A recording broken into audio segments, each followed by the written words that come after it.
Hello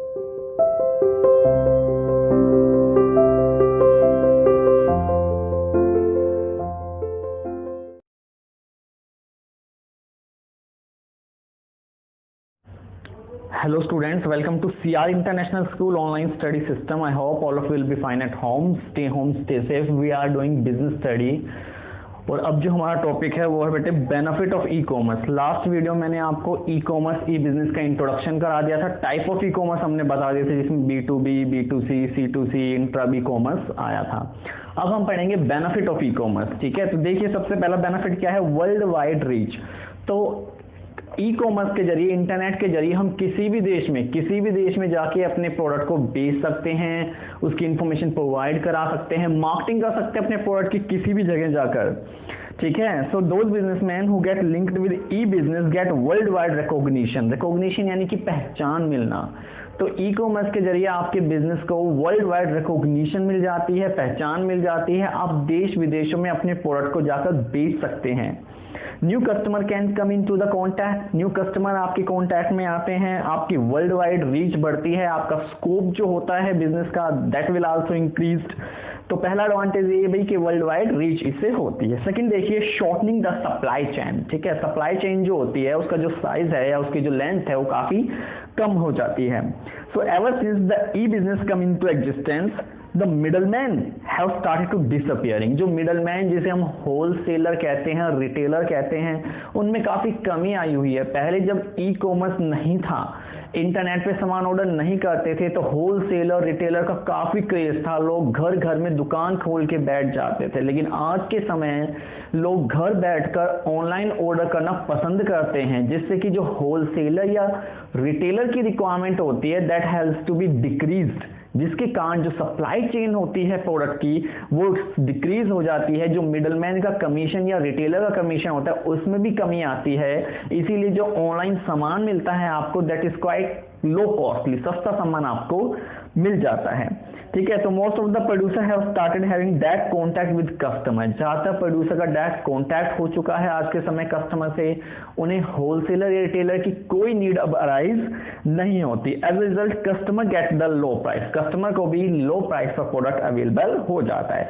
third है easy distribution process. जो वितरण प्रणाली जिसे हम कहते हैं, डिस्ट्रीब्यूशन प्रोसेस जिसे कहते हैं, वो भी काफी आसान हो जाता है। जो डिफिकल्ट प्रोसेस होता था उससे छुटकारा हमें मिल जाता है। So many type of information and services can be received through the computer through E business. E business से हम वो प्रोडक्ट की जानकारी ले लेते हैं। This has simplified the system of distribution. इससे डिस्ट्रीब्यूशन का जो सिस्टम होता है, व्यवस्था होती है, सिंप्लीफाई हो जाती है, ज्यादा प्रॉब्लम डिस्ट्रीब्यूट करने में नहीं आती है और less cost per product available हो जाता है। नेक्स्ट है क्विक सॉल्यूशन टू डाउट्स। आपके जो भी डाउट, संदेह वगैरह होते हैं, आप ऑनलाइन उनकी कंप्लेन करके अपने डाउट्स को सॉल्यूशन पा सकते हो। ठीक है, दिस हैज सिंपल। तो through the medium of internet the customer and other business can remove their doubts very quickly. तो इंटरनेट के माध्यम से आपके जो डाउट है, संदेह हैं, वो सारे हम इजिली दूर कर सकते हैं। फिफ्थ देखिए, easy to launch a new product. एक नए प्रोडक्ट को इंटरनेट के थ्रू लॉन्च करना काफी इजी होता है। आज के समय इंटरनेट की जो रीच है, इंटरनेट तक जो पहुंच है लोगों की, काफी अच्छी रहती है। तो इसीलिए आप अपने नए प्रोडक्ट को इंटरनेट के माध्यम से लॉन्च कर सकते हैं। A complete information about the product is made available on internet. Internet पर जो भी आपका प्रोडक्ट लॉन्च होता है, मोबाइल फोन्स हो गए, ठीक है, लैपटॉप्स वगैरह हो गए, ये सारे लॉन्च होते ही आपको सारी इंफॉर्मेशन मिल जाती है। So in this way customer and other business get information about the new product. तो नए प्रोडक्ट के बारे में लोगों को जानकारी या इंफॉर्मेशन मिल जाती है। आगे लेस पर्सनल कॉस्ट। जो पर्सनल कॉस्ट होती है, पर्सनल का मतलब यहाँ एम्प्लॉइज से है, यानी एम्प्लॉइज की कॉस्ट भी हमें काफी कम लगती है।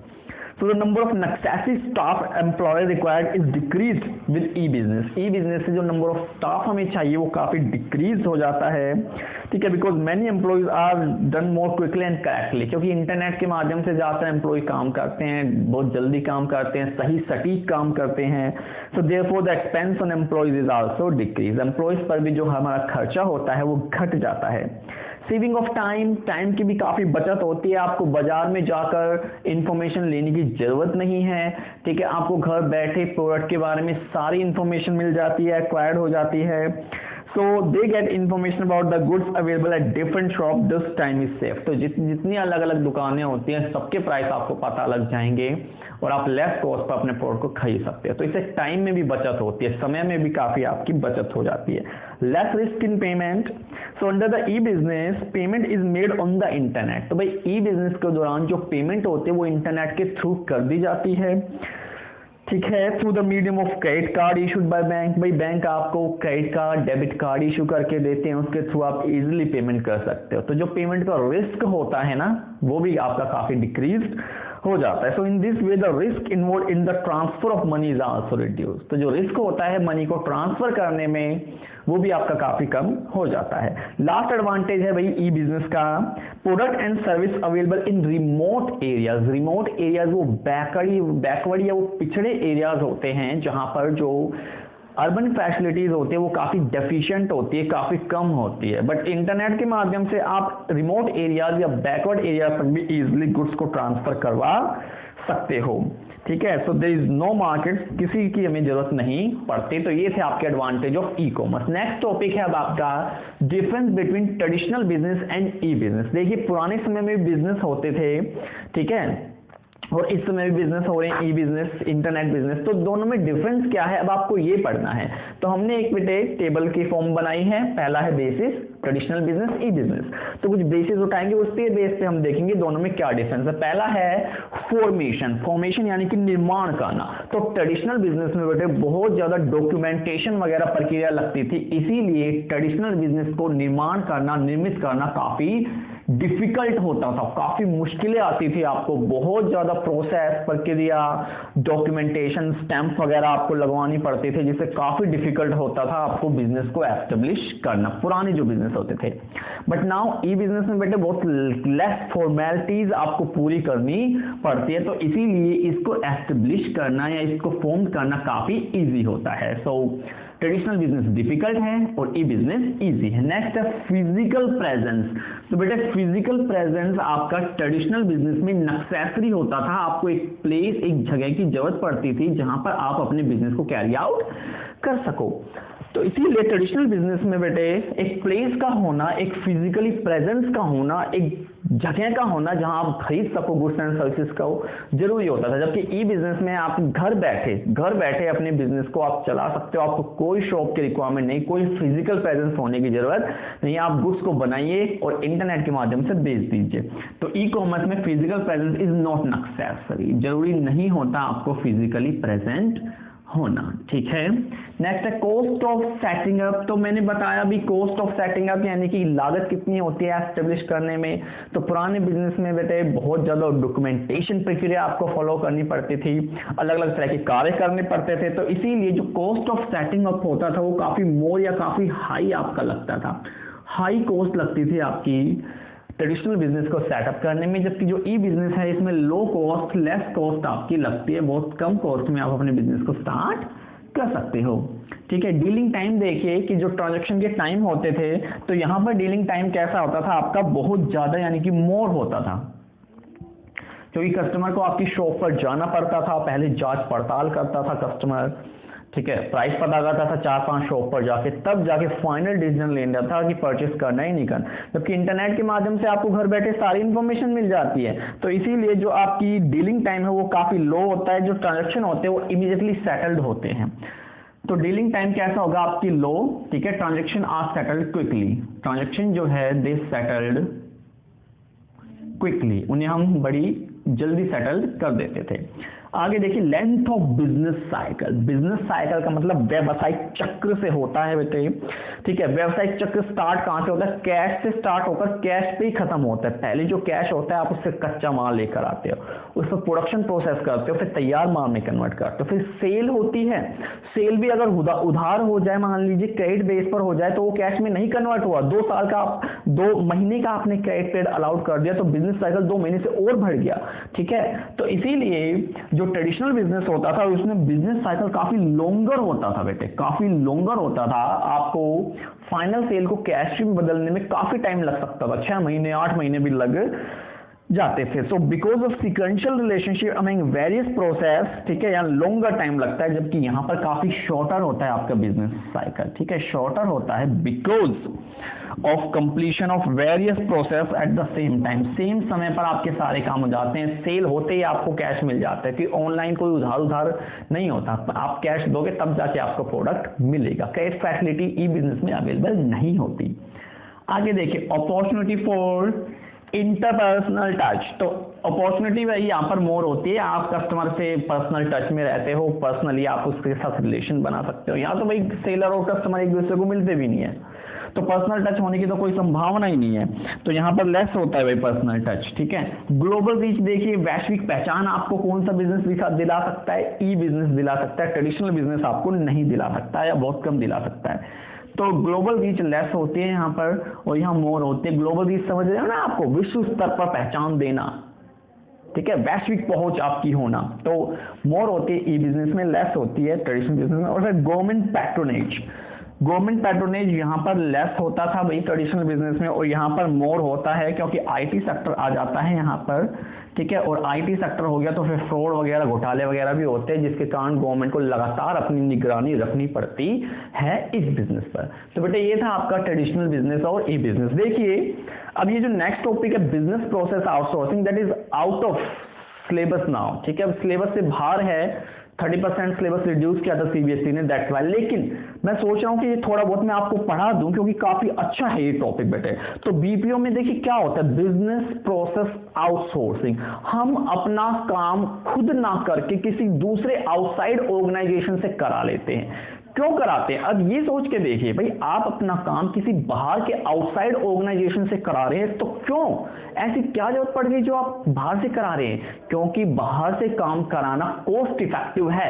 आप जिस काम को कर पा रहे हैं उसमें हाई कॉस्ट लग रही है, जबकि बाहर से आप करा रहे हो किसी काम को तो उसमें लो कॉस्ट लगती है। तो इसीलिए बेटे, इसीलिए जो दो देश होते हैं उनके बीच व्यापार होता है, उनके बीच एक्सचेंज होता है गुड्स एंड सर्विसेज का, क्योंकि अपने घर में जिस प्रोडक्ट को बनाना महंगा पड़ रहा है, बाहर से इंपोर्ट करना वो सस्ता पड़ रहा है। दैट्स व्हाई हम बिजनेस प्रोसेस आउटसोर्स करते हैं, अपनी सर्विसेज को दूसरे देशों से कराते हैं। अमेरिका जैसे हो गया, वहां कस्टमर केयर जो लगते हैं उसकी कॉस्ट बहुत हाई होती है।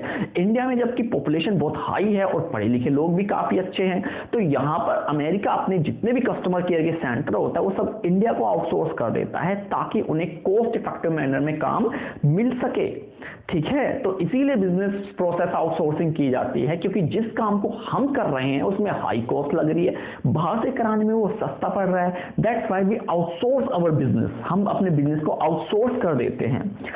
तो बता रखा है बिजनेस प्रोसेस आउटसोर्सिंग क्या होता है। So it means that some service are obtained outside the organisation. जब हम कुछ सर्विसेज को ऑर्गेनाइजेशन से बाहर करा लेते हैं in order to run the business successfully and also have a benefit of specialisation. बाहर से करा रहे हैं क्योंकि वो लोग स्पेशलाइज्ड है, हम लोग स्पेशलाइज्ड नहीं है, इसीलिए वो लोग कम कॉस्ट में कॉस्ट इफेक्टिव मैनर में कार्य कर देंगे, जबकि हम लोग को काम करने में काफी ज्यादा कॉस्ट है, इसीलिए हम बाहर से करा लेते हैं। तो बेटे ये होता है बिजनेस प्रोसेस आउटसोर्सिंग, यानी कि outsourcing the work to some outside organisation या आउटसाइड कंट्री को भी हम आउटसोर्स कर सकते हैं, या किसी बाहर के ऑर्गेनाइजेशन को भी हम कर सकते हैं। नेचर देखिए क्या है बिजनेस प्रोसेस आउटसोर्सिंग का, available of service outside the organisation. भाई हम अपनी जो सर्विस है, अपना जो कार्य है वो आउटसाइड द ऑर्गेनाइजेशन से बाहर करा देते हैं, क्योंकि वो स्पेशलाइज है काम करने में, वो कॉस्ट इफेक्टिव मैनर में हमारा काम कर देंगे। सेकंड है स्पेशलाइज सर्विस। भाई क्यों करा रहे हैं काम, बिकॉज दे आर स्पेशलाइज, वो विशिष्टीकरण है उनके पास, वो स्पेशल योग्यता है उनके पास काम को करने की, इसीलिए हम उनसे बाहर काम करा रहे हैं। चीपर सोर्स ऑफ सर्विस, सस्ता पड़ रहा है बेटे, कॉस्ट इफेक्टिव मैनर में काम हो जा रहा है, कम समय में कम कॉस्ट में काम हो रहा है, इसलिए हम काम बाहर से करा रहे हैं, अदरवाइज तो हम खुद ही कर लेते। इंक्रीज द एफिशिएंसी बेटे, एफिशिएंसी यानी कि कुशलता। एफिशिएंसी कब बढ़ती है, कम समय में कम कॉस्ट में जब काम होता है बेटे। तो अब बाहर से आप काम कराए तो डेफिनेटली कम कॉस्ट और कम समय में काम होगा, so that is why efficiency of business is also increased. Nature आपने पढ़ लिया। अब नीड देखिए बेटे, ऑब्टेनिंग गुड क्वालिटी सर्विस, क्यों हम बाहर से करा रहे हैं? क्योंकि हमें क्वालिटी सर्विस चाहिए, ठीक है। हम हो सकता है इतनी क्वालिटी से काम ना कर पाए, तो हम बाहर से काम करवा रहे हैं, आउटसोर्स कर रहे हैं अपनी एक्टिविटीज को, ताकि गुड क्वालिटी का वर्क हमें मिल सके। फिर avoiding fixed investment in service, कई बार बेटे हम इतनी इन्वेस्टमेंट नहीं कर पाते, हम मशीनें वगैरह इंस्टॉल नहीं कर पाते, ठीक है, जिस कारण हम अपने काम को बाहर से करवा लेते हैं। Smooth running of business, third है बेटे, स्मूथ यानी कि आरामदायक। अपने बिजनेस को भाई हम अपना फोकस अपने मेन काम पर रखते हैं ना, जो छोटे मोटे काम है उसे बाहर से करवा लेते हैं, ताकि हमारा बिजनेस स्मूथली आरामदायक तरीके से लगातार चलता रहे बेटे। तो ये थी आपकी नीड ऑफ आउटसोर्सिंग। अब देखिए किन सर्विसेज को आप आउटसोर्स कर सकते हो। सबसे पहले फाइनेंशियल सर्विस, तो भाई फाइनेंशियल सर्विस यानी कि मनी अरेंजमेंट, भाई हमें मनी अरेंज करना है, हम किसी बाहर वाले पर्सन को भाई ये दे देते हैं कि आप हमारे शेयर इशू करके दो, आप हमारे डिबेंचर इशू करके दो, आप हमारी फैक्टरिंग सर्विस को कीजिए, ठीक है। फैक्टरिंग एक मॉडर्न सोर्स ऑफ फाइनेंस होता है बेटे, इसमें एक एजेंसी होती है जो आपको एडवांस मनी अवेलेबल कराकर देती है, ठीक है। तो इस तरह से आप फाइनेंशियल सर्विसेज को आउटसोर्स कर सकते हैं। एडवर्टीजमेंट सर्विस, भाई एडवर्टीजमेंट का काम हम खुद ना करके किसी स्पेशलाइज्ड एजेंसी को दे देते हैं, वो हमारे लिए एक एडवर्टीजमेंट कर देगी भाई, ठीक है, वो एक एड तैयार कर देगी जिससे हमारा प्रोडक्ट फेमस हो सकता है, तो हम एडवर्टीजमेंट सर्विस को आउटसोर्स कर सकते हैं।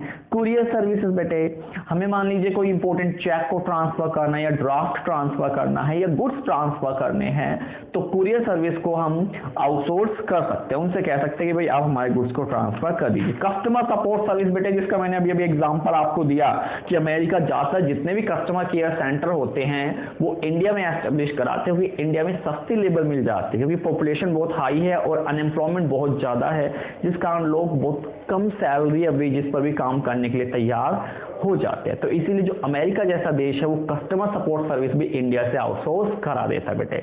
तो ये था आपका बिजनेस प्रोसेस आउटसोर्सिंग, कि अपने काम को भाई किसी दूसरे ऑर्गेनाइजेशन से या आउटसाइड द ऑर्गेनाइजेशन से कराना for the smoothly running of business in a cost effective manner बेटे, बीपीओ, ठीक है। Thank you very much. ये यूनिट खत्म हुई। नेक्स्ट वीडियो में 6th यूनिट हम यानी कि 6th चैप्टर स्टार्ट करेंगे। Thank you.